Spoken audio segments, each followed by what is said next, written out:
श्री कृष्ण गोविंद हरे मुरारी, श्री कृष्ण गोविंद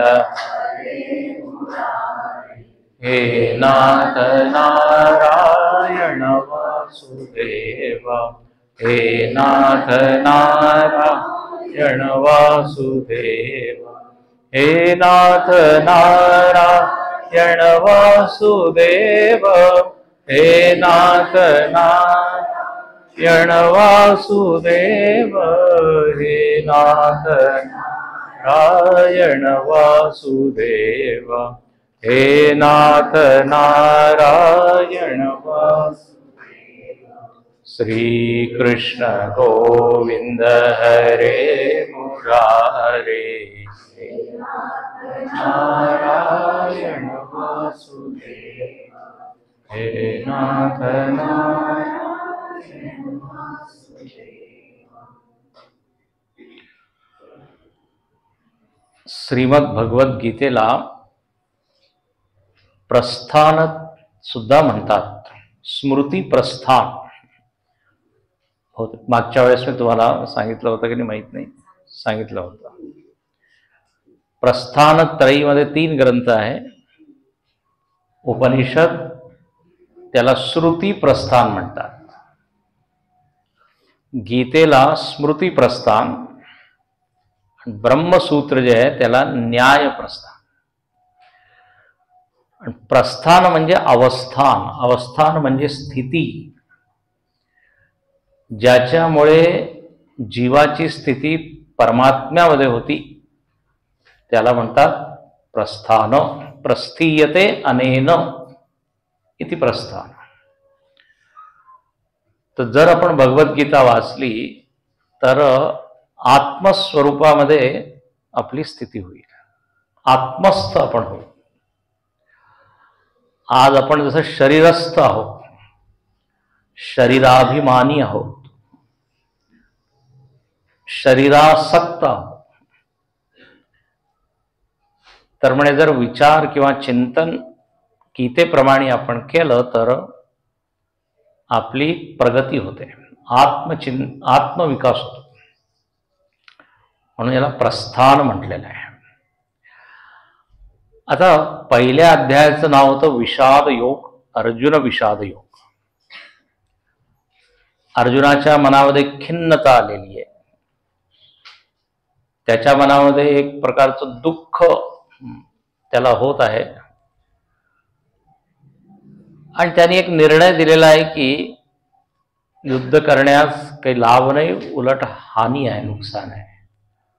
म्हणून उपाविशत, रथोपस्थ, तो त्या रथामध्ये बसला। इथपर्यंत आपण पाहिलं होतं।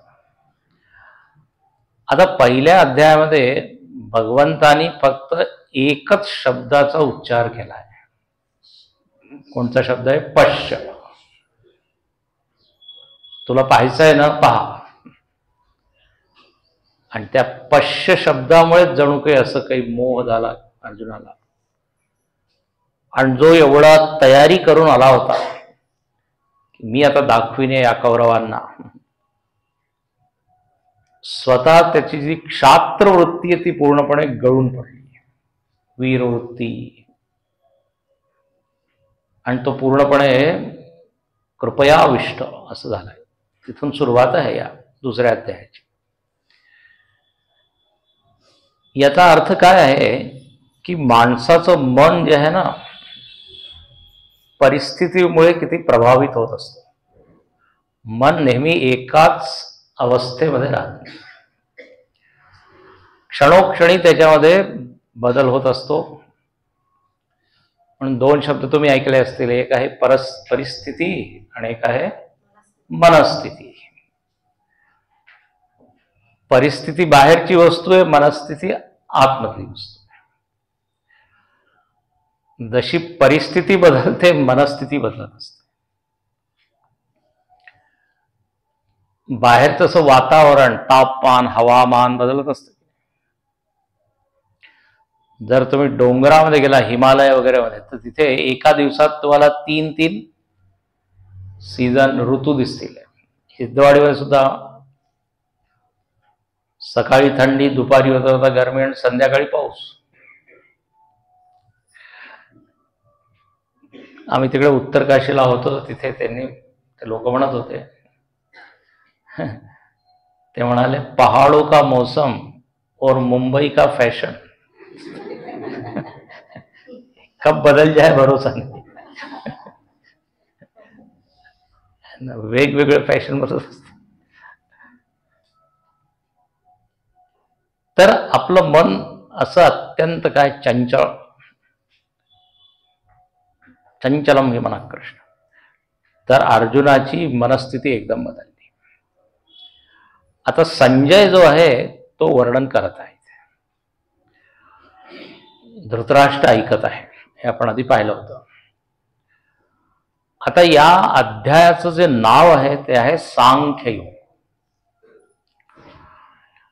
प्रत्येक अध्यायाला योग म्हटलेलं आहे आणि योग म्हणजे साधना किंवा साधन. योगशास्त्र म्हणजे साधनशास्त्र. तसा योग शब्दाचा अर्थ असतो जुडणे, युज धातूपासून आहे. तर वेगवेगळे काय आहे साधन आहे, त्याच्याद्वारे आपण भगवंताशी जुळतो, म्हणून त्याला काय योग म्हटलेलं आहे. आता गीतेमध्ये योग शब्द एवढ्या वेळा आलेला आहे, वेगवेगळ्या प्रसंगामध्ये, वेगवेगळ्या अर्थामध्ये. आता ते सांख्य योग, सांख्य म्हणजे काय तर पहा, आपल्या भारतीय दर्शनामध्ये दर्शन ज्याला म्हणतात तत्वज्ञान, त्याच्यामध्ये एक दर्शन आहे सांख्य दर्शन. पण त्याचा इथे काही संबंध नाही, म्हणून मी आधी इथे स्पष्ट करतो. 6 तत्वज्ञानाचं नाव तुम्ही बहुतेक ऐकले असतील, किंवा जर ऐकले नसतील तर मी आता ऐकवतो. षडदर्शन ज्याला म्हणतात, न्याय, वैशेषिक, सांख्य, योग, पूर्वमीमांसा आणि उत्तरमीमांसा. पूर्वमीमांसाला कर्ममीमांसा सुद्धा म्हणतात. आता या सगळ्या शब्दांचा अर्थ आपण पुढे पाहू. खरं म्हणजे या तत्वज्ञानावर एक वेगळी मालिका आपल्याला सांगायला. 15 दिवस फक्त हे 7 म्हणजे 6 दर्शन, 6 तत्वज्ञान. न्यायदर्शन म्हणजे काय, योग म्हणजे काय, याला म्हणतात आस्तिक दर्शन. आणि 3 आहे नास्तिक दर्शन, चार्वाक, बौद्ध आणि जैन. आणखीन तत्वज्ञानाला यांना नास्तिक का म्हटलेलं आहे? नास्तिक आणि आस्तिक ही विभागणी कोणत्या आधारावर? सर्वसाधारणपणे काय, जो देवाला मानतो त्याला आस्तिक म्हणतो, देवाला मानत नाही त्याला नास्तिक. पण इथे असा म्हणजे हा आधार नाहीये. वेदाला जो प्रमाण मानत नाही, वेदाचं अस्तित्व मानत नाही, वेदाला स्वीकार करत नाही, त्याला म्हणतात नास्तिक. त्या उलट वेदांना जो प्रमाण मानतो. तुम्हाला आश्चर्य वाटेल, सांख्य दर्शन जे आहे ते आस्तिक दर्शन आहे, वेदांना प्रमाण मानतं, पण तिथे देव नाहीये.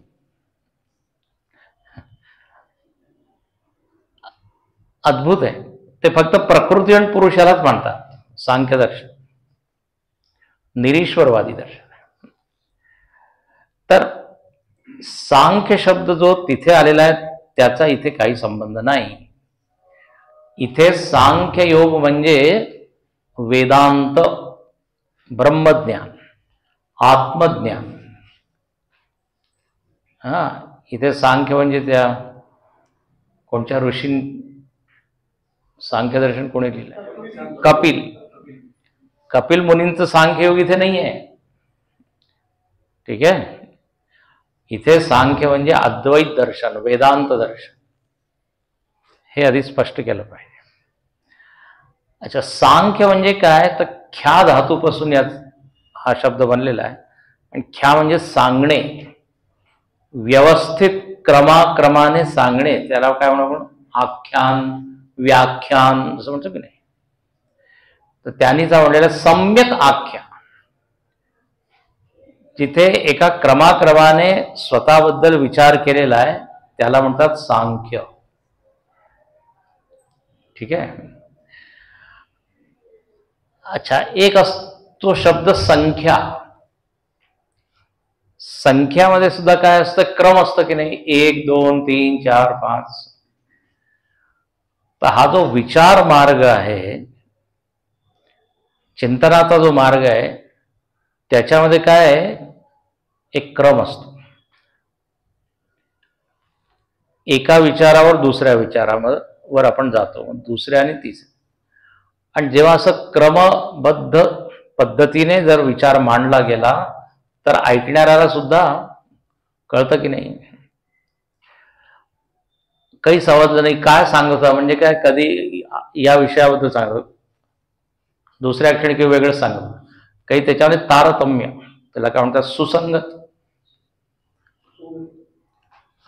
कनेक्शन. तर जेव्हा क्रमाने आपण विचार करतो तेव्हा त्याला काय म्हणू आपण, सांख्य,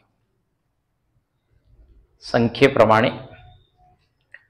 तसे सांख्य योग, इथे सुद्धा देवानी फार सुंदर विचार मांडला आहे.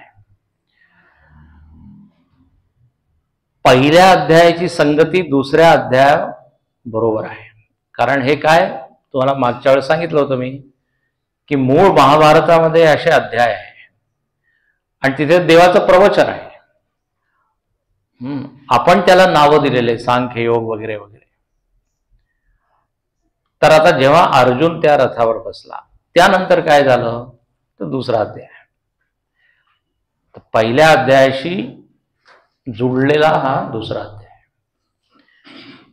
पण या गीतेचं एक म्हणजे वैशिष्ट्य आहे की आपण वेगवेगळे अध्याय सुद्धा काय वाचू शकतो, अभ्यास करू शकतो त्याचा. जसं रामायणामध्ये वेगवेगळे कांड आहे, लोक नुसतं सुंदरकांडच वाचतात, मारुतीचं वर्णन आहे, कारण मारुतीची फार गरज आहे. संकट कटे मिटे सब पीरा, भूत पिशाच निकट नाही आहे, म्हणून लोक सुंदर कांड वाचतात, बाकी कांड. तर इथे सांख्य योग. आता आपण सुरुवात करू. ओम श्री परमात्मने नमः.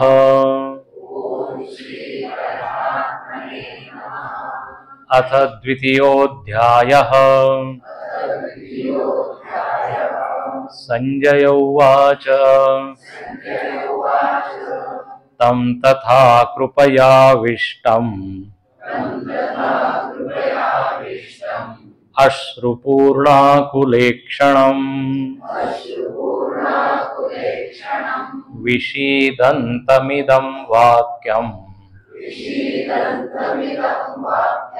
उवाच मधुसूदनः. बरोबर म्हणू. संजय उवाच. तं तथा कृपयाविष्टम् अश्रुपूर्णाकुलेक्षणम् उवाच मधुसूदनः. संजय वर्णन करतो की जेव्हा अर्जुन अगदी विषण्ण मनाने विषादग्रस्त होऊन बसला तेव्हा तथा तथा म्हणजे त्याप्रमाणे अशा तऱ्हेने अर्जुन जेव्हा बसलेला आहे तेव्हा मधुसूदनः इदं वाक्यम उवाच. मधुसूदनः इदं वाक्यम उवाच. मधुसूदनाने म्हणजे भगवंताने, कृष्णाने एक वाक्य जे आहे त्याचं उच्चारण केलं आणि ते म्हणजे पुढचा श्लोक. अच्छा, आता इथे भगवंताचं नाव आहे मधुसूदन आणि ते संज्ञा आहे बरं का, संबोधन नाही आहे. मधुसूदन उवाच, भगवंत म्हणाले, बोलले. आता मधुसूदन म्हणजे मधु नावाच्या राक्षसाला ज्यांनी मारलं आहे. दुर्गा सप्तशतीमध्ये यांचं वर्णन येतं. मधु कैटभ. मधु आणि कैटभ हे रागद्वेषाचे प्रतीक आहे. मधु म्हणजे मध असतं की नाही, गोड असतं. तर राग, मराठीचा राग नाही, संस्कृतचा राग आणि द्वेष. तर म्हणे कृष्ण कोण आहे, तर म्हणे या आसक्तीला मारणारा आहे, असं आहे करता. म्हणजे जर भक्ती केली आपण भगवंताची तर आसक्ती जाईल, आसक्तीला मारणारा मधुसूदन. भगवंताचे अनेक नाव आहे, आपण मागच्या अध्यायामध्ये सुद्धा पाहिले, पुढे सुद्धा येणार आहे. भागवतामध्ये अनेक नाव आहे आणि भगवंत जे काही करतो त्याला एक नाव मिळतं, आपण मागे पाहिलेलं आहे. बासरी वाजवली तर मुरलीधर, डोंगर उचलला तर गोवर्धन गिरिधारी, तर इथे मधुसूदन. अच्छा, आता कोणाशी ते बोलत आहे, तर म्हणे अर्जुनाशी. आता इथे अर्जुनाचं नाव दिलेलं नाहीये, पण अर्जुनाचे विशेषण पुष्कळ दिलेले आहे, लक्षण विशेषण, की कोणत्या अर्जुनाला भगवंत म्हणाले, तर म्हणे असा अर्जुन आहे जो कृपया विष्टम, तम कृपया विष्टम, त्या अर्जुनाला भगवंत म्हणाले. कोणत्या अर्जुनाला, तर म्हणे जो करुणेने व्यापलेला आहे, करुणा ज्याच्यामध्ये पूर्णपणे प्रविष्ट झालेली आहे, किंवा तो करुणेमध्ये प्रविष्ट झाला आहे. जेव्हा भावनेचा आवेश होतो तेव्हा आपण त्या भावनेशी काय एकरूप होऊन जातो. म्हणजे ती जी भावना पूर्ण शरीरामध्ये व्याप्त होते, अश्रुधार वगैरे, त्याचा गळा घसा जो आहे अवरुद्ध झालेला आहे. तर कृपया विष्टम, पुढे आपण अजून पाहणार आहोत. तर कृपा जी आहे, दया, ती भावना इतकी प्रगाढ झालेली त्याच्यामध्ये की तो स्वतःला त्या भावनेपासून वेगळं ठेवू शकला नाही.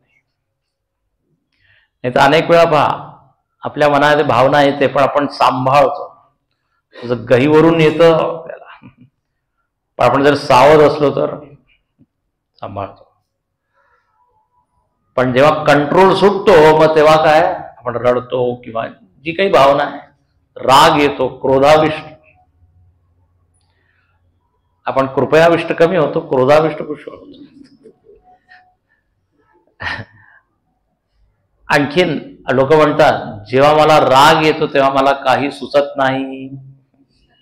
बरोबर आहे. क्रोध जसं म्हणेल, सांगेल, त्याचा कंट्रोल आपल्यावर होतो. क्रोध बिकम द बॉस. म्हणून तुळशीदासजी म्हणतात की सगळेजण मला रामदास म्हणतात, पण खरं म्हणजे मी किंकर कंचन कोह कामके. प्रामाणिकपणे गोस्वामी तुळशीदासजी म्हणतात की लोक म्हणतात की मी रामाचा किंकर आहे. किंकर म्हणजे नोकर. किंकर शब्द छान आहे. हा, किम करो मी, असं जो सारखं विचारतो, आता मला काय करायचं आहे, असं नाही की आता मला सुट्टी झाली का माझी, जाऊ का घरी. किंकर म्हणजे आता मी काय करू, पुढची आज्ञा. तर म्हणे लोकांना वाटतं की मी राम किंकर आहे. एक मोठे संतही झाले आपल्या आता मागच्या काही वर्षामध्येच, राम किंकर उपाध्याय. ते रामचरित मानसाचे फार मोठे अथॉरिटी होते, राम किंकर. तर गोस्वामी म्हणतात की लोकांना असं वाटतं की मी रामाची आज्ञा मानतो, पण मला माहित आहे किंकर कंचन कोह कामके, काम क्रोधाचा मी दास आहे. असं. तर क्रोधाविष्ट, कृपाविष्ट, कामाविष्ट, इथे कृपयाविष्टम असा हा अर्जुन आहे. अच्छा, दुसरं विशेषण काय दिलंय, अश्रुपूर्ण आकुल ईक्षणम. ईक्षण म्हणजे काय, डोळे, आकुळ व्याकुळ, पूर्ण भरलेले आहे, त्याचे डोळे पाण्याने भरलेले आहे. म्हणजे तो काय म्हणतात ना, रडकुंडीला आलेला आहे, रडत आहे. अश्रुपूर्ण त्याचे नेत्र झालेले आहे. म्हणजे तिची भावना तो सावरू शकला नाही आणि ती व्यक्त झालीच डोळ्याच्या द्वारे. रडू केव्हा येतं, आनंद अश्रू असतात किंवा दुःखाचे अश्रू असतात. असं म्हणतात आनंदाचे जे अश्रू असतात ते शीतल असतात, दुःखाचे अश्रू गरम असतात. आता पहा तुम्ही जेव्हा असं मी ऐकलं. तर अश्रुपूर्णा कुलेक्षण दुसरं हे विशेषण झालं. अशा अर्जुनाला भगवंत काही बोलले. आणि तिसरं म्हणजे विषीदंतम, हे सगळे द्वितीय विभक्तीमध्ये आहे. कृपया विष्टम, अश्रुपूर्णा कुलेक्षणम, विषीदंतम. जसं आपण म्हणतो अहम पुस्तकम पठामी, मी पुस्तक वाचत आहे. आता व्याकरणाचा भाग आहे. कर्ता कोण आहे इथे? अहम. कर्म पुस्तक, कर्म म्हणजे काम नाही. व्याकरणामध्ये कर्म म्हणजे ज्याच्यावर कर्ता क्रिया करत आहे, कर्म. आणि क्रियापद आहे पठामी. त्याचप्रमाणे इथे बोलणारा कोण आहे तर कृष्ण. कर्ता कोण आहे? कृष्ण. कोणाशी बोलत आहे तर म्हणे अर्जुनम. तर अर्जुन काय झाला? कर्म, द्वितीय विभक्ती. तद्विषीदंतम इदम वाक्यम उवाच. कृष्णाने हे वाक्य जे आहे ते उच्चारण त्याचं केलं त्यांनी. तर असा हा दुःखी विषण्ण अर्जुन. आता भगवंत इथे काय बोलतात हे तर पहा. श्री भगवान उवाच कुतस्त्वाकस्मदमिदम् विषमे समुपस्थितम् अनार्यजुष्टमस्वर्ग्यम् अकीर्तिकरमर्जुन. श्री भगवान उवाच. बरोबर. कुतस्त्वाकस्मदमिदम्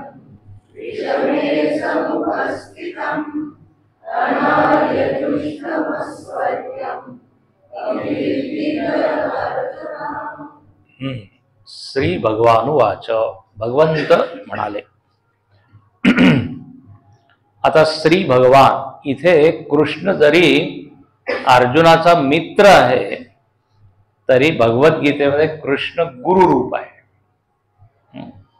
पुढे अर्जुन स्वतःच म्हणतो की मी आता कोण आहे? शिष्य आहे, शिष्य असते. तर श्री भगवान वाच म्हणजे गुरु आहे ते. आणि भगवान शब्दाचा अर्थ मी अनेक वेळा तुम्हाला सांगितलेला आहे. ज्याच्यामध्ये षड ऐश्वर्य आहे त्याला म्हणतात भगवान. आणि दुसरा अर्थ आहे विष्णू पुराणामध्ये उत्पत्तिम प्रलयम चैव भूतानाम अगतिम गतिम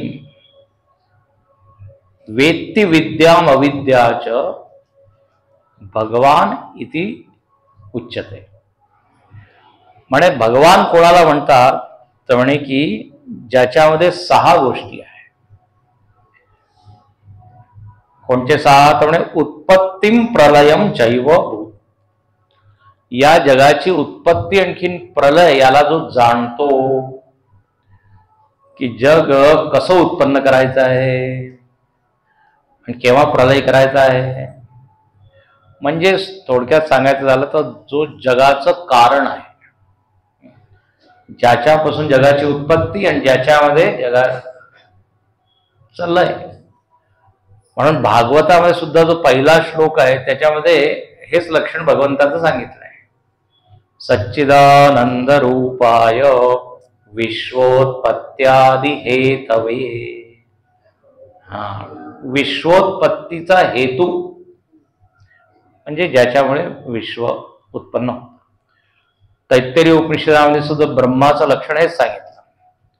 यतो वा इमानि भूतानि जायन्ते येन जातानि जीवन्ति यत् प्रयन्त्यभिसंविशन्ति इति तद्ब्रह्म.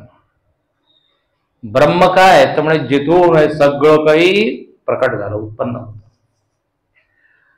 प्रश्नोपनिषदामध्ये शिष्याने हाच प्रश्न विचारला आहे की कुतो वा इमानि भूतानि जायन्ते. हे सगळे जीव जगत हे सगळं कुठून आलं? हे पहा, जो विरक्त असतो ना, ज्याला व्यावहारिक समस्या नाहीये, प्रापंचिक समस्या नाहीये, तोच हे सगळं विचार करू शकतो. ज्याचं मन जरा मोकळं आहे, रिकाम आहे. नाही तर आपल्याला तर काय, संकट कुठून आलं याच्यावर आपण रोग कुठून आला हा एक, ब्रह्मांड वगैरे तर कोण चिंतन. आपली बुद्धी त्या ब्रह्मांडापर्यंत पोहोचतच नाही.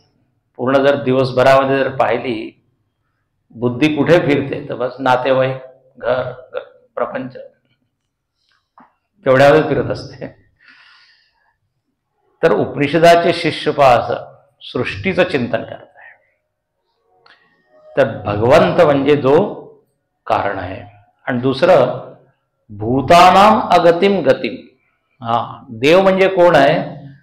तर म्हणे सगळ्या प्राणींची गती आणि अगती त्याला माहीत आहे. गती अगती म्हणजे जन्म मरण, बंधन मोक्ष, तो सर्वज्ञ आहे. सगळ्या जीवांचा हिशोब त्याच्याकडे आहे. त्याच्याकडे किती मोठी डायरी असायला पाहिजे, सगळ्या जीवांचं त्याच्याकडे. यांनी हे कर्म केलं तर हे फळ द्यायचं, हे केलं. त्याचा जो असिस्टंट आहे त्याला ते विचारत राहतात की यांनी काय केलं, तर म्हणे आणि रोज विष्णू सहस्रनाम, मग म्हणे याला वैकुंठामध्ये पाठव. यांनी काय केलं, म्हणे हा खूप चोरी करत होता, याला काही दुसऱ्या योनीमध्ये पाठव. सगळ्यांचं आहे. म्हणे याला गोड खायची फार सवय होती, म्हणे याला मुंगी बनवा. तर कोणाला काय द्यायचं ते. म्हणे पूजा तर करत होता पण लक्ष देऊन करत नव्हता. म्हणे ठीक आहे, त्याला परत मनुष्य बनवा, पण अशा कुटुंबामध्ये त्याचा जन्म झाला पाहिजे जिथे व्यवस्थित पूजा करेल. आपल्या वासनेप्रमाणे, वृत्तीप्रमाणे. तर भूतानाम अगतिम गतिम बंद मोक्षप्रद सर्व पर माया प्रेरकसी. लक्ष्मणाने रामायणामध्ये प्रश्न केला आहे की देव म्हणजे कोण, तर तिथे सुद्धा हेच उत्तर दिलं आहे की माया ईसन आप कहू जान कही असो जीव बंद मोक्ष प्रद सर्व पर माया प्रेरक शिव. एक आहे जीव आणि एक आहे शिव. जीव कोण आहे, तर म्हणे ज्याला स्वतःबद्दल काही माहित नाही, जगाबद्दल माहित नाही, अज्ञानी आहे. आणि ईश्वर कोण, तर म्हणे ज्याला सगळं माहित आहे. जीवाचं बंधन काय, मोक्ष काय, कर्म काय, फळ काय, सगळं माहित आहे. म्हणून फलदाता ईश्वर आहे, लक्षात ठेवा. जीव कधीच फलदाता होऊ शकत नाही, कारण आपल्याला माहीतच नाहीये. फळ देण्यासाठी आपल्याला सगळं माहीत असायला पाहिजे, कर्माचं रहस्य. तर भूतानाम अगतिम गतिम, भगवंताचे लक्षण मी सांगत आहे. आणि तिसरं लक्षण म्हणजे वेत्ती विद्याम अविद्यामच. देवाला विद्या आणखीन अविद्या माहीत आहे. अविद्या म्हणजे अज्ञान आणि विद्या म्हणजे ज्ञान. अज्ञानाचं काय स्वरूप आहे, म्हणजे जेव्हा माणसामध्ये अज्ञान असतं तर त्याची काय स्थिती होते, देवाला ठाऊक आहे. आणि म्हणून अर्जुनाला सांगितलंय की तुझी आत्ताची जी स्थिती आहे ती कशी आहे, अज्ञानाची. कारण अज्ञान अवस्थेमध्येच माणूस काय होतो, भ्रांत होतो, भ्रमिष्ट होतो. भ्रम जे आहे अज्ञानाचं काय इफेक्ट आहे, परिणाम आहे. तर अविद्या. आणि विद्या काय ते सुद्धा देवाला माहित आहे. म्हणून देवाचं नाव काय, कृष्णम वंदे जगद्गुरु. गुरु त्यालाच म्हणतात जो ज्ञान संपन्न आहे, ज्याला माहित आहे, पूर्ण रस्ता माहित आहे, वाटचाल ज्याला माहित आहे. मी अनेक वेळा तो विनोद सांगितलेला आहे. आपण जेव्हा मार्ग चुकतो तेव्हा आपण कोणाला विचारतो, आणि कधी कधी गाडीमध्ये असतो तर आपण काय म्हणतो, या गाडीच्या पाठीमागे चला आपण पोचून जाऊ. पण त्या गाडीवर कारमध्ये मागे लिहिलं होतं की माझ्या पाठीमागे येऊ नका, आम्ही सुद्धा विसरलेलो आहोत. Don't follow, we are lost. तर गुरु असा नसायला पाहिजे, त्याला मार्ग पूर्ण माहीत असायला पाहिजे. नाही तर अंधे नैवनीय माना यथा अंधा, अंधच्या पाठीमागे होतो आपणही मार्ग. तर असा हा भगवंत सगळं काही जाणणार आहे. म्हणून गीतेमध्ये स्वतः देव म्हणतो की मला सगळं माहित आहे पण लोकांना माहित नाही. बहुनी मे व्यतीतानि जन्मानि तव चार्जुन तान्यहं वेद सर्वाणि नत्वं वेत्त परंतु माम तु वेद न कश्चन वर्तमानानि भविष्याणि च भूतानि वर्तमानानि च. मला माहित आहे मागचं पुढचं. तर असा हा सर्वज्ञ सर्वशक्तिमान भगवंत अर्जुनाला बोलत आहे, त्याच्याबद्दल त्याच्याबरोबर संभाषण करत आहे. आता पहा अर्जुनाचं किती भाग्य आहे. हे असंच आहे की जर कोणाला काही रोग झाला आणि डॉक्टर तिथेच जर असेल तर किती छान, लगेच तो औषध सांगतो. इथे असंच झालं. एखादा ऍक्सिडेंट झाला आणि ती गाडी कोणची होती, एम्ब्युलन्स बरोबर ऍक्सिडेंट झाला त्याचा, तर लगेच त्याला एम्ब्युलन्स मिळाली. तर आता इथे भगवंत काय म्हणत आहे, कुतस्त्वा कश्मलमिदं विषमे समुपस्थित. अरे अर्जुना, तुझ्यामध्ये हे कश्मल कुठून आला? कश्मल शब्द इथे, कश्मल म्हणजे विषाद, दुःख, किंवा ही जी भावना, कुठे तर वीर भावना असायला पाहिजे आणि ही कोणची भावना आलेली आहे, कृपा करुणा, याला सगळ्याला कश्मल म्हणतात. कुठून म्हणजे मला आश्चर्य होत आहे, युद्ध क्षेत्रामध्ये तू असा रडत आहे असं दृश्य कधी पाहिलं नाही. हे कुठून? विषमे समुपस्थित. विषमे म्हणजे संकटकाळी, संकटकाळ प्राप्त झालेला आहे तुला.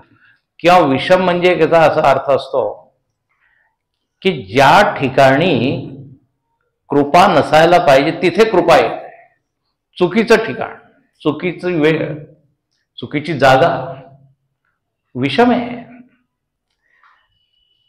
काही असं काही भावनिक काही घटना झालेली असेल तर तिथे जर तू इमोशनल झाला, रडायला लागला तर समजतं. पण आता इथे राग आला पाहिजे, क्रोध, राग म्हणजे क्षात्रवृत्ती असायला पाहिजे, वीरवृत्ती, आणि इथे तू रडत आहे, तर हे विषम आहे. चुकीच्या ठिकाणी चुकीची भावना येत आहे.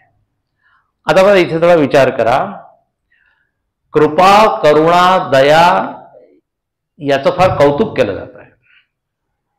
देवामध्ये सुद्धा कृपाळू आहे ना, भय प्रकट कृपाळू आहे, कनवाळू आहे देव, गुरु आहे. तर ही भावना तर चांगली आहे. मग इथे देव याला कश्मल का म्हणत आहे? त्यामुळे वेळ चुकीची आहे. Bhavana is good but place is wrong. जिथे जे असायला पाहिजे. आता घरी सुद्धा आपण पाहतो, आई वडील आहे, आणखीन मुलगा किंवा मुलगी, तिला आता उच्च शिक्षणासाठी जायचं आहे. आता ती आई कवटाळून बसली, नाही नाही तू जाऊ नको, तुझ्याशिवाय मी कसं राहीन, ते तुला कोण पुरणपोळी खाऊ आले. आता जायची वेळ, त्याला चांगलं हार्वर्डमध्ये, ऑक्सफोर्डमध्ये अशी ऍडमिशन. आता इथे ती रडत आहे, चुकीची वेळ आहे. तिथे तिला थोडं कठोर व्हावं लागेल, त्याच्यामध्येच त्या मुलाचं हित आहे. तर इथे सुद्धा ही जी कोमळ भावना आहे यासाठी काही स्थान नाही. म्हणून इथे भगवंत म्हणतात, कुतस्त्वा कश्मलमिदं विषमे समुपस्थित. आणखीन काय म्हणतात की अरे अर्जुना, तू जे काही करत आहे ना ते तुला काही शोभत नाही. इथे परत 3 शब्द इथे दिलेले आहे, फार सुंदर. अनार्यजुष्टम, अस्वर्ग्यम अकीर्तिकरम. हे ओ आहे बरं का मध्ये. अनार्यजुष्टम स्वर्गम संधी झालेली तिथे. तर म्हणे पहिली गोष्ट म्हणजे तुझा हा जो निर्णय आहे ना, हा श्रेष्ठ जे चांगले लोक असतात असा निर्णय घेत नाही. अनार्य जुष्टम. जुष्टम म्हणजे सेविता. आर्यपुत्रांना न शोभणारा असं. आता आर्य शब्द फार चांगला आहे ना आपल्या शास्त्रामध्ये. आर्य म्हणजे श्रेष्ठ चांगला. आपल्या भारताचं नाव काय? आर्यावर्त. हे जेवढे धार्मिक या मालिका असतात त्याच्यावर सुद्धा तुम्ही पाहिलं असेल डायलॉग मध्ये आर्यपुत्र.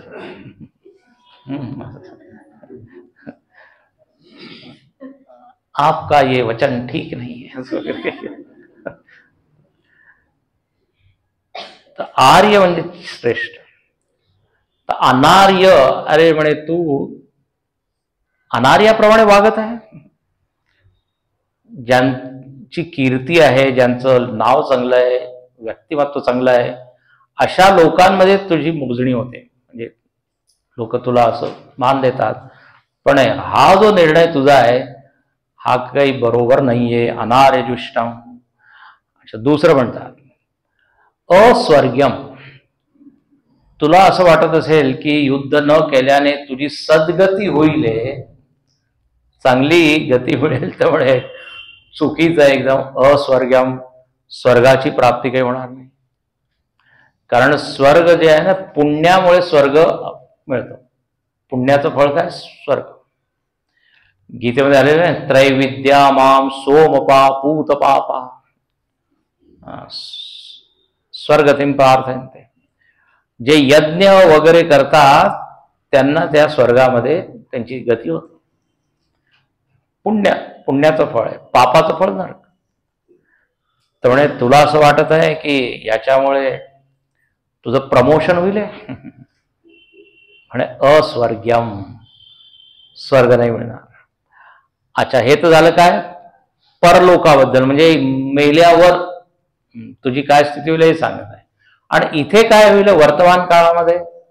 अकीर्तिकरम. तुझी कीर्ती नष्ट होईल, अपकीर्ती होईल. असं नको समजू की लोक तुझी फार स्तुती करतील, कौतुक करतील की पहा अर्जुन किती भोळा आहे, किती कोमळ स्वभावाचा आहे, त्यांनी सगळे अस्त्रशस्त्र सोडून दिले.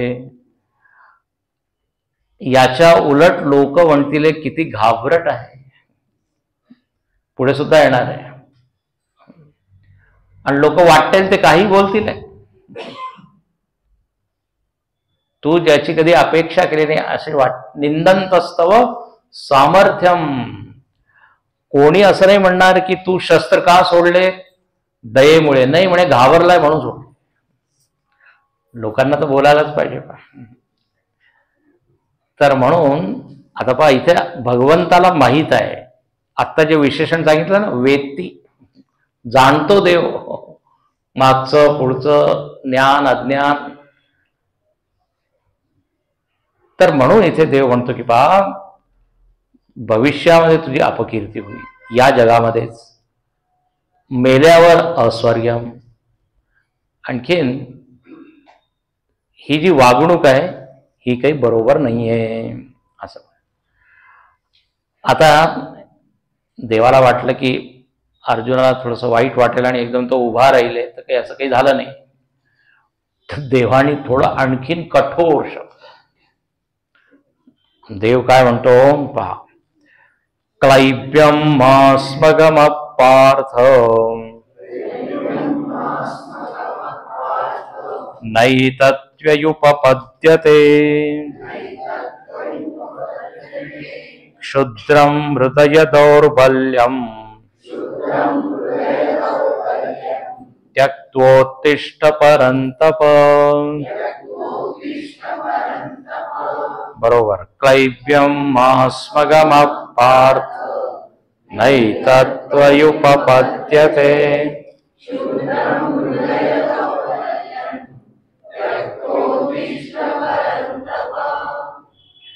अर्जुनाला फार छान संबोधन दिलंय. परंतप, अरे जरा लक्ष दे तू स्वतःकडे. तुझं नाव आहे परंतप. परंतप म्हणजे तुझं नाव ऐकून लोक घाबरतात की अरे वीर अर्जुन उभा आहे, याच्यावर आपण कसं युद्ध करू. असा लोकांना घाबरणारा अर्जुन स्वतः घाबरलेला आहे.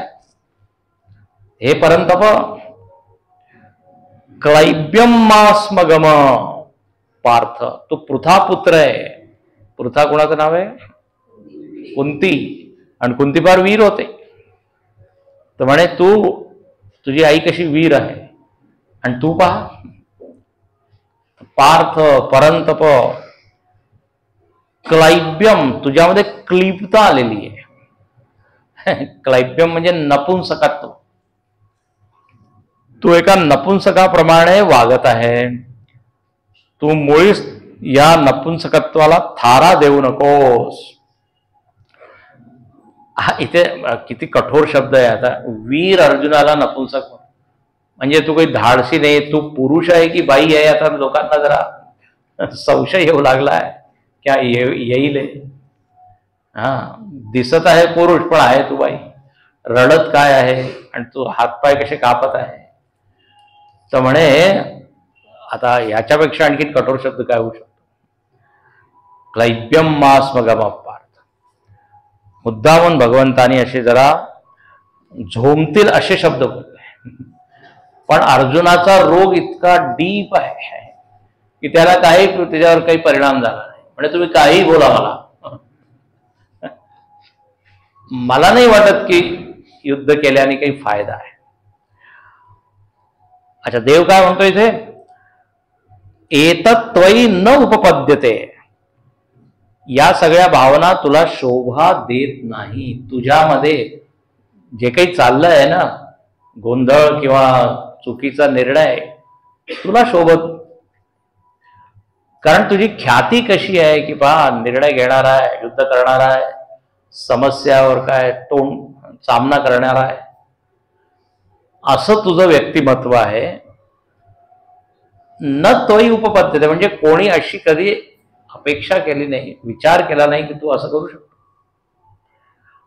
आणखी तू ज्याला म्हणत आहे की तू फार मोठा विचार केलेला आहे आणि चांगला विचार आहे, देवाच्या मताप्रमाणे अर्जुनाचं जे काही आहे मनातील ते काय? दुर्बलता. म्हणून इथे काय म्हणतात? क्षुद्रम हृदय दौर्बल्यम. हृदयाचं काय? कमकुवतपणा ज्याला म्हणून मनोदौर्बल्य आहे. ज्याचं तू फार कौतुक करत आहे आणि तुला वाटत आहे की माझ्यामध्ये किती दिव्य भावना आहे, भगवंताच्या मताप्रमाणे दौर्बल्य. आता भगवंत बरोबर आहे की अर्जुन बरोबर आहे? आता पहा, पहिला अध्याय जेव्हा आपण वाचतो ना तर आपल्याला वाटतं की अर्जुन जे काही म्हणत आहे अगदी बरोबर आहे. मागच्या वर्षी सांगितलं सगळं तर बरोबर सांगत आहे, हिंसा केल्याने वर्णसंकर हे ते. पण देवानी ते सगळं काही एका शब्दाने फेटाळून काढलं. हे सगळं दुर्बलता आहे. परत मी सांगतोय, अर्जुनाच्या भावना चांगल्या आहे पण त्या चुकीच्या ठिकाणी तो सगळं सांगत प्रकट करत आहे. एक सामान्य परिस्थिती असती तर ठीक आहे, हिंसा करणं काही बरोबर नाही. गीता वाचून नाही तर कोणाला वाटेल की कृष्ण म्हणजे फारच हिंसक आहे आणि अर्जुन पहा किती छान सगळं सांगत आहे. पण देव काही असं हिंसेचा पक्षधर नाही नेहमीच. एक विशिष्ट परिस्थितीमध्ये ठीक आहे. तर म्हणून इथे दौर्बल्य म्हटलेलं आहे. हे पहा, आपल्यामध्ये कृपा करुणा म्हणजे भावना सुद्धा आहे, आणखी युक्तिवाद सुद्धा आपण करू शकतो, बुद्धी सुद्धा आहे. कुठे बुद्धीचा प्रयोग करायचा आहे, कुठे भावनाचा आहे.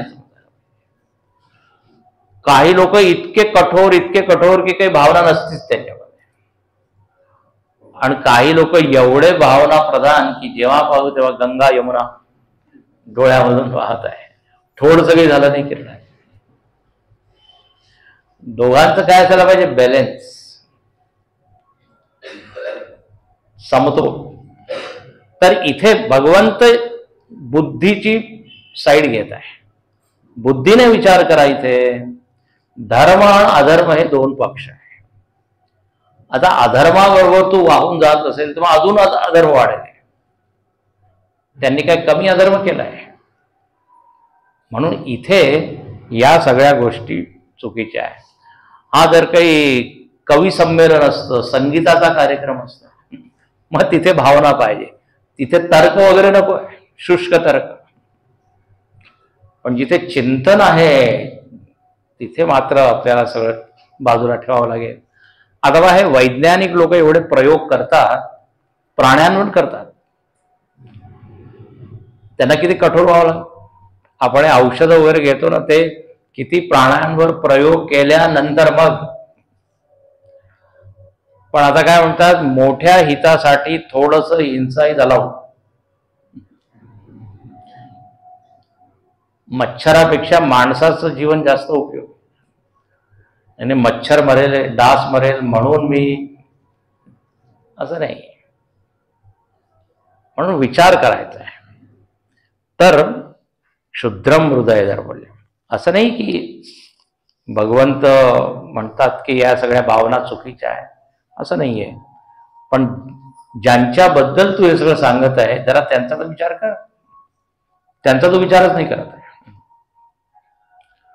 म्हणून हृदय दौर्बल्यम त्यक्त्वा उत्तिष्ठ, म्हणून मनाची ही दुर्बलता जी आहे ती तू सोड, आणखीन उठून युद्ध करायला सुरुवात.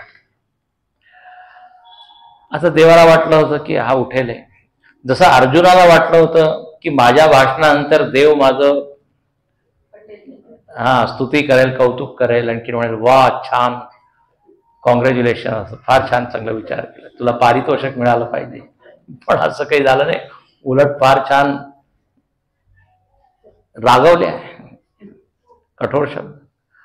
तर अर्जुन काय म्हणतो पहा, देवाच्या अपेक्षेच्या उलट अर्जुन म्हणतो, अर्जुन उवाच कथं भीष्ममहं संख्ये द्रोणं च मधुसूदन इषुभिः प्रतियोत्स्यामि पूजार्हा वरिसूदन. अर्जुन उवाच कथं भीष्ममहं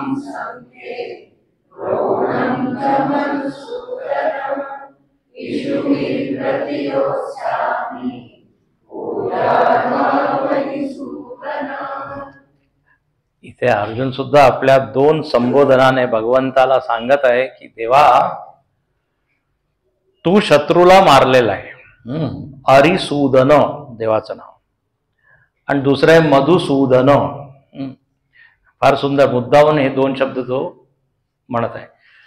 म्हणे पहा, शत्रूला जर मारायचं असेल तर ठीक आहे, मी मारीन आहे. पण इथे शत्रू थोडी आहे. इथे कोण आहे? इथे माझे भाचे आहेत, भाऊ आहेत, आजोबा आहे, गुरु आहे. तर मी गुरुसूदन, भ्रातृसूदन असं म्हणवलं. मधुसूदनही ओके, हरिसूदन ठीक आहे, पण शत्रू थोडी आहे. आता अर्जुनाला तिथे शत्रू दिसतच नाही, खरं म्हणजे तिथे शत्रूच पाहायला पाहिजे. आता तो भावनेच्या अधीन गेलेला आहे ना, भावनाविष्ट आहे. तर अर्जुन म्हणतो, हे मधुसूदन, कथम, कसं काय मी युद्ध करू शकतो या भीष्म आणि द्रोणांबरोबर. संख्ये, संख्ये म्हणजे युद्धक्षेत्रे, या युद्धामध्ये. कथम संख्ये, या युद्धामध्ये. अहम भीष्मं द्रोणम, भीष्म आणि द्रोणाबरोबर. इषुभी प्रतियोत्स्यामी, इषु म्हणजे बाण. या बाणांच्या द्वारे मी कसं काय यांच्या बरोबर लढू शकतो. हे जर शत्रू असते तर ठीक आहे. आणखीन तो काय म्हणतो पहा, पूजाहार वरिसूदन. अरे देवा, खरं म्हणजे यांची मला पूजा केली पाहिजे, हे पूजा करण्यास योग्य आहे. पूजार्हा, अर्ह, अर्ह म्हणजे काय? योग्य. अर्हता म्हणतात ना, हिंदीमध्ये एक शब्द आहे अर्हता, योग्यता. तर हे पूजा करण्यास योग्य आहे. आणखीन फुलांनी पूजा केली पाहिजे, बाणांनी नाही. आणि तुम्ही काय म्हणत आहे, बाण चालवायचे. हे कसं काय शक्य आहे? माझी तर इच्छा आहे की फुलं वगैरे आणून यांची काही पादपूजा केली पाहिजे. पूजार हार वरी सुगना. आता पहा, अर्जुनाचं मन या पूर्ण हे जे चित्र आहे याच्यावरून आपल्याला कळतं की अर्जुन क्रूर नाहीये, हिंसक नाहीये, स्वभावाने तो कोमळ आहे. हा, जरी तो मोठा योद्धा असेल तरी कुठेतरी त्याच्या मनामध्ये भावना सुद्धा आहे. आणि आता विशेष करून भीष्म आणि द्रोणाचार्यासाठी तर खूप आदर आहे. कारण दोघांनी त्याला तयार केलेलं आहे, घडवलंय. लहानपणापासून मागच्या वेळेस तुम्हाला सांगितलं होतं, भीष्मानीच त्याला संस्कार दिलेले आहे. आणि भीष्माला वाटायचं की माझा जर कोणी प्रतिनिधी असेल आणि या कुरुवंशाचा जर कोणी रक्षक असेल तर हा कोण? अर्जुन. याच्या हाती हे जे सिंहासन आहे ते काय सुरक्षित आहे. म्हणून अर्जुनावर विशेष प्रेम आहे, खूप प्रेम आहे, लाडका आहे तो. आणि अर्जुनाला सुद्धा भीष्माविषयी तेवढाच आदर आहे. अशा दुसरीकडे कोण? द्रोण. द्रोणाचार्यांनीच त्याला एवढा मोठा धनुर्धर बनवलेला आहे. त्याच्यासाठी मी सांगितलं ना, एकलव्याचा अंगठा त्यांनी घेऊन घेतला. अर्जुनाला वेगवेगळे नावं दिले, गुडाकेश वगैरे. तर अर्जुनाला माहित आहे तो कृतज्ञतेने भरलेला आहे. तर म्हणे असे हे मोठे मोठे. आता आपल्या समोर सुद्धा जर अशी परिस्थिती आली तर आपल्याला सुद्धा असं होईल, जरा चित्र डोळ्यासमोर, आदरणीय पूजनीय लोकांना मारायचं आहे. आता किती कठीण आहे. तर पूजा हार, कधी कधी असे निर्णय घ्यावे लागतात ना, त्यांना बोलावं लागतं, आपल्याला सांगावं लागतं. अर्जुनाची स्थिती होती. तर कथम भीष्महम संख्ये द्रोणम च मधुसूदन. आता पहा, हे दोघं जण भीष्माचार्य, द्रोणाचार्य, मागच्या वेळेस मी सांगितलं होतं, मनाने पांडव पक्षाकडे, पण त्यांनी कौरवांचं सगळं खाल्लं आहे. द्रोणाचार्य तर त्यांचे काय शिक्षकच आहे, नोकरी करत आहे त्यांच्याकडे. म्हणून महाभारतामध्ये एक श्लोक आहे, अर्थस्य पुरुषः दास दास्वस्थर्थेन कस्यचित. पुरुष जो आहे म्हणजे मनुष्य, कोणाचा दास आहे? पैशाचा. आपण गुलाम होतो लगेच जर आपल्याला कोणी पैसे दिले तर जी हुजुरी करावीच लागते. तर पुरुष दास अर्थस्य, पण पैसा कोणाचा दास नाही. तर आम्ही लोक कसे आहोत? ते काय म्हणतात, इति सत्यम महाराज बद्धोस्मी अर्थेन कौरवैहि. ते हिंदीमध्ये म्हणतात, हमने नमक खाया है. तर मनाने जरी त्यांची इच्छा असली तरी म्हणे आता त्यांच्या विरुद्ध आम्ही लढू नाही शकत, बद्ध बांधलेलो. तर अर्जुनाला ही जाणीव आहे. म्हणून तो काय म्हणतो की देवा, यांच्याबरोबर युद्ध करणं कठीण आहे. आणि म्हणून पुढे अजून म्हणतो की याच्यापेक्षा तर मला असं वाटतं भिक्षा घेणं मला परवडेल, यांच्याबरोबर युद्ध करण्यापेक्षा ती स्थिती मला बरी वाटेल. म्हणून पहा, गुरुन हत्वा हि महानुभावान् श्रेयो भोक्तुं भैक्षमपीह लोके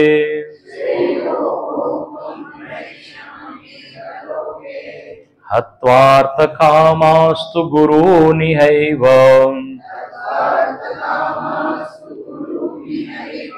भुञ्जीय भोगान् रुधिर प्रदिग्धान् गुरून् हत्वा हि महानुभावान् श्रेयो भोक्तुं भैक्षमपीह लोके हत्वार्थकामास्तु गुरूनियैव भुञ्जीय भोगान् रुधिरप्रदिग्धान्. अजून तो गहीवरून येतो, अजून भावनेच्या अधीन होऊन म्हणतो की गुरून अहत्वा. इथे संधी विच्छेद करावा लागेल. गुरुण हत्वा नाही, गुरुण अहत्वा महानुभावान श्रेय. तो काय म्हणतो की हे लोक जे आहे ना, पुढे ज्या माझ्या समोर भीष्म द्रोण हे महानुभाव आहे. महानुभाव म्हणजे महान अनुभव यस्य, ज्यांचा अनुभव मोठा आहे, अनुभवी लोक आहे. यांना न मारता अहत्वा, जर मी या युद्धक्षेत्रापासून पलायन केलं म्हणजे सोडलं आणि जर भिक्षा घेतली तर म्हणे हे मला जास्त बरं वाटेल यांना मारण्यापेक्षा. तर श्रेय, श्रेय म्हणजे कल्याण, हित. मला माझं हित कशामध्ये दिसत आहे? संन्यास घेण्यामध्ये. भिक्षाचार्य, भिक्षाटन ज्याला म्हणतात, भैक्षचर्याम चरंत. वानप्रस्थी लोक, संन्यासी लोक ते काय करतात? भिक्षान्न मात्रेण चतुष्टिवंत कौपीनवंत कलभाग्यवंत यदृच्छालाभ संतुष्ट द्वंद्वातीत अविवंच. तर म्हणे आता मला काही युद्ध करण्याची इच्छा नाहीये.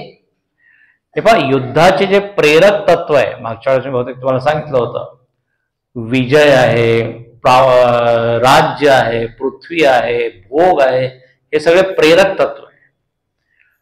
त्याला ते काय करतात? उत्तेजित करतात. विजयाची इच्छा असेल तर मी युद्ध करेन, संपत्तीची इच्छा असेल तर युद्ध करेन. आता जर प्रेरक तत्वच नाहीये ज्याच्यामुळे माणूस युद्ध करतो, तेच नाही तर मग कशाला युद्ध करायचं? आता कोणाला खूप जास्त पैसा मिळवण्याची काही इच्छाच नाही, तर त्याला तुम्ही कर्म करण्यासाठी प्रेरितच नाही करू शकत. तुम्हाला नको ना, मला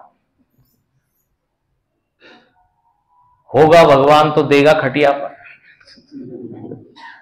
जर माझ्या भाग्याला तर मिळेल, नाही तर आता अशी जर त्याला म्हणतात ना, ही इज नॉट एम्बिशियस, महत्वाकांक्षी, मग त्याला तुम्ही कसं काय त्या कर्मामध्ये प्रेरित करा?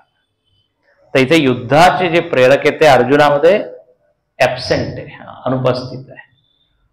म्हणून तो संन्यास घ्यायला तयार आहे.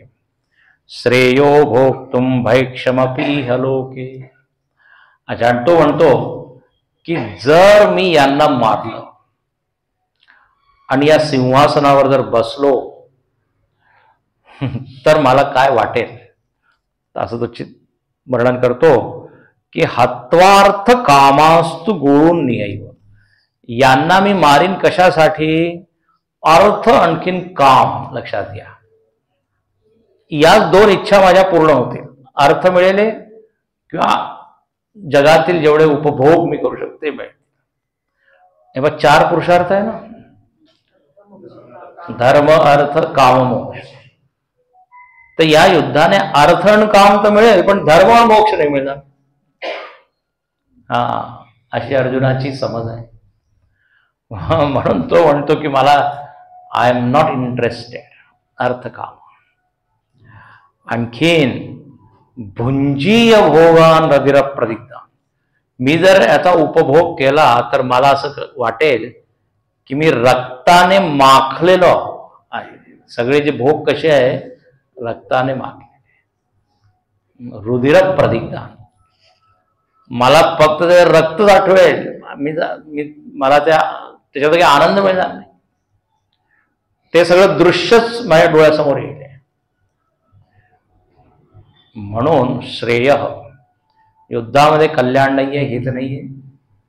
भैक्षमपीह लोके. भिक्षा मागून अन्न खाणे श्रेयस्कर आहे असं मला वाटतं. ठीक आहे. तर याप्रमाणे इथे अर्जुनाने आपली जी मनस्थिती आहे ती देवासमोर प्रकट. आता देव ऐकत आहे. अरे एवढे कठोर शब्द याला सांगितले तरी काही फरक नाही. क्षुद्रम हृदय दौर्बल्यम क्लैप्यम अनार्यजुष्टम अस्वर्ग्यम. आणि अजून तो म्हणतो, पण शेवटी इथे अर्जुनाने एक चांगलं काम केलं, आणि ते म्हणजे असं नाही की तो तिथून पळूनच गेला. तो म्हणाला, तर देवा आता जर काही माझं चुकत असेल तर तुम्ही समजावून सांगा मला. आणि त्यांनी शिष्यत्व पत्करलंय ना, शरणागती पत्कर. मग 11व्या श्लोकापासून भगवंतानी एक वेगळ्याच दृष्टीने काय ज्ञान दिलं. म्हणजे याला नुसतं शब्दाच्या द्वारे तर याला समजवू शकत नाही, तर मग एकदम उच्च दृष्टीने ज्ञान दिलं, आणि ते म्हणजे आत्मज्ञान. आणि त्यालाच म्हणतो आपण सांख्ययोग. पुढच्या म्हणजे उद्यापासून आपण त्याची सुरुवात. ओम पूर्णमद पूर्णमिदं पूर्णात् पूर्णमुदच्यते पूर्णस्य पूर्णमादाय पूर्णमेवावशिष्यते. ओम शांति शांति शांति. हरि ओम. श्री गुरुभ्यो नमः. हरि